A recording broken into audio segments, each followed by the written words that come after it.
ఈ వీడియోలో మనం భగవద్గీత అధ్యాయము 17 శ్లోకము 6ను పరిశీలిద్దాం. ఈ అధ్యాయంలో శ్రీకృష్ణుడు 3 రకాల శ్రద్ధల గురించి వివరిస్తున్నాడు. శాస్త్రాలలో చెప్పని కేవలం అహంకారం, గర్వంతో కఠినమైన తపస్సులు చేసేవారి స్వభావం ఎలా ఉంటుందో ఈ శ్లోకంలో భగవానుడు స్పష్టం చేస్తున్నాడు. మొదటగా ఈ పవిత్ర శ్లోకాన్ని భక్తితో విందాం.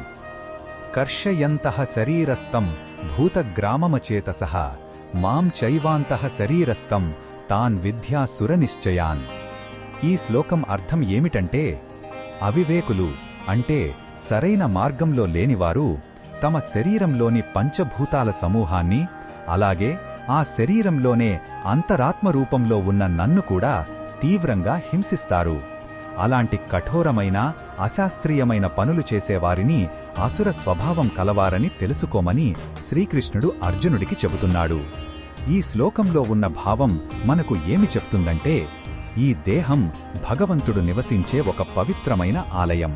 దానిని అనవసరంగా కష్టపెట్టడం అంటే అందులో ఉన్న భగవంతుణ్ణి కూడా బాధపెట్టినట్లే. నిజమైన ఆధ్యాత్మికత అంటే శరీరాన్ని హింసించడం కాదు, దానిని ఒక సాధనంగా ఉపయోగించుకుని ఆత్మను ఉద్ధరించుకోవడం.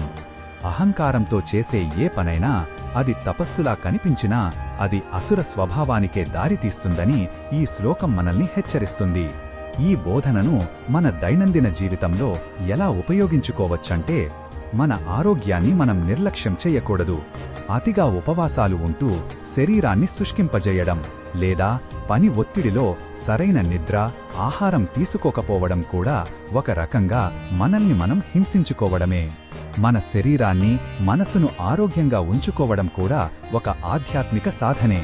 సమతుల్యమైన జీవన విధానాన్ని పాటిస్తూ మన కర్తవ్యాన్ని శ్రద్ధగా నిర్వర్తించడమే సరైన మార్గం. మరిన్ని భగవద్గీత శ్లోకాల అర్థాన్ని తెలుసుకోవాలంటే మా తదుపరి వీడియోలను తప్పకుండా చూడండి.